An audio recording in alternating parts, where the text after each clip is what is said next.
Bonjour à tous et bienvenue pour notre nouvel épisode de l'émission Les couleurs de la Bible. Aujourd'hui, nous découvrons ensemble des tableaux qui illustrent la descente du Christ aux enfers, parfois appelée descente aux limbes des patriarches. Qu'est-ce que c'est les enfers?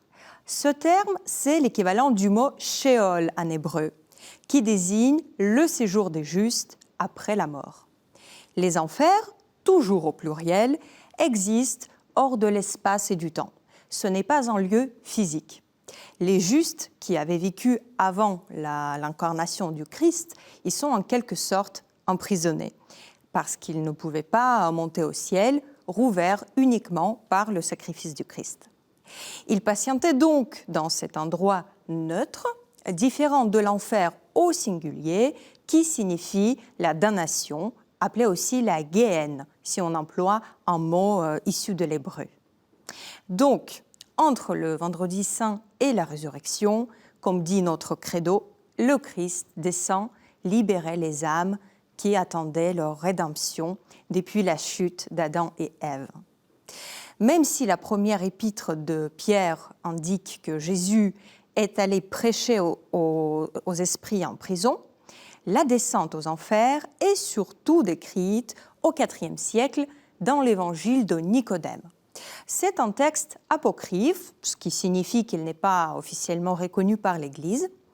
Ensuite, cette histoire est popularisée par la légende dorée, qui est une sorte de best-seller médiéval très lu dès le XIIIe siècle, qui relate des histoires et des légendes des saints, ainsi que certains événements de la vie du Christ.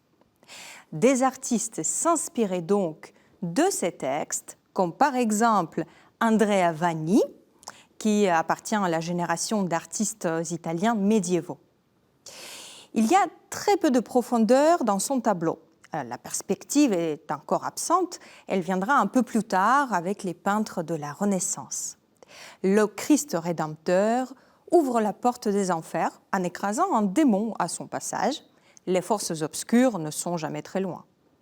Les anciens sont là, agenouillés. Le Christ tient la bannière symbolique de la résurrection, une croix rouge sur fond blanc.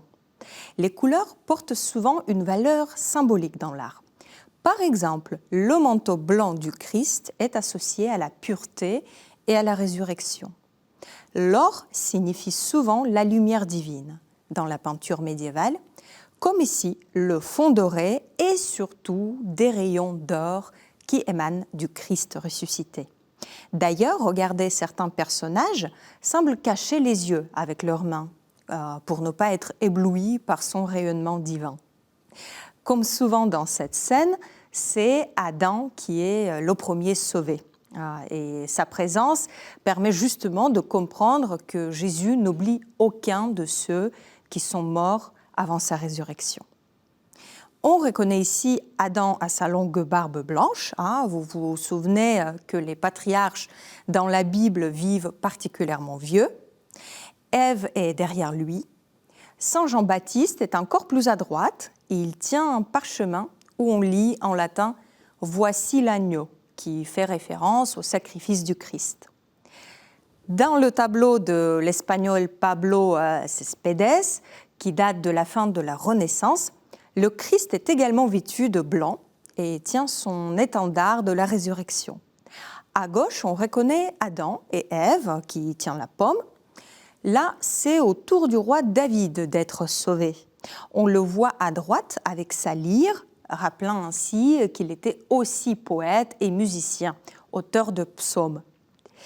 Et si l'on regarde bien ces tableaux, on voit que le plus souvent, le Christ saisit la main, voire le poignet des justes, montrant par là qu'ils se laissent guider dans leur libération. Mais la distinction entre les enfers et l'enfer n'a pas toujours été clairement faite par les peintres.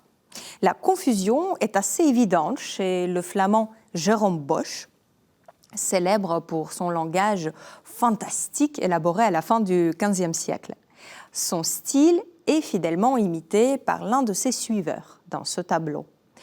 On voit bien le Christ sur le point de briser la porte qui mène aux enfers, mais c'est manifestement une porte de l'enfer, avec une foule grouillante de démons, toute une variété de tortures infligées aux damnés. Voilà, après cette émission, non seulement vous pourrez distinguer entre le Sheol et la Géhenne, c'est-à-dire entre les enfers et l'enfer, mais vous pourrez aussi corriger quelques peintres. Merci à tous de nous avoir suivis aujourd'hui. Je vous donne rendez-vous pour une nouvelle émission la semaine prochaine.